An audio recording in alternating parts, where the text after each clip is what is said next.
After a lot of neglect, I've finally gotten around to working on a finalized design of my 3D printed airflow amplifier. First time around, I'd made the mistake of fully printing each part, which caused a lot of wasted material.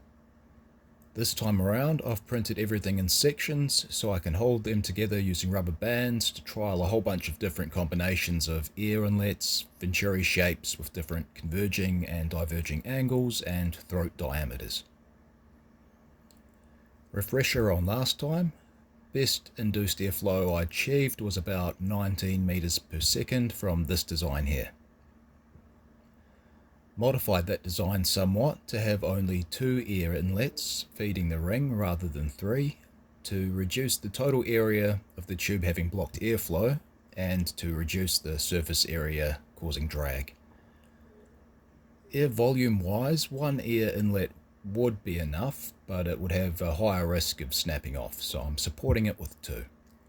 Second design type I'm testing is taking that reduced blockage and surface area a step further with this design, while borrowing the spread out airflow line from the other design, rather than the small diameter nozzle you typically see in Venturis.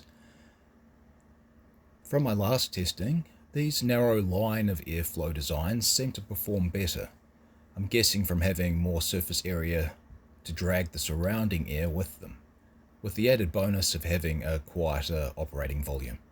So getting to it, I made enough pieces to hold together 3 separate assemblies at once to sort of batch test them. After working my way through all the different combinations, keeping in mind my previous best was only 19 meters per second, the best 2 were the 10mm ring design paired with the straight tube with no converging or diverging sections with about 26 meters per second. And the 15mm long slot design coming in at about 27 meters per second when paired with the 25-degree converging and 12.5-degree diverging angles. Next up, I tested a few different spaces in that design to move the air inlet further back from the start of the converging angle. 20mm spacer seemed to work best, bringing the airspeed up over the 30 meters per second max reading that my airflow meter is capable of. Significant improvement over the 19 meters per second my last best test was getting. Now I know what design I'm proceeding with, the next step will be metal plating it. Probably going to go with zinc to keep the cost down.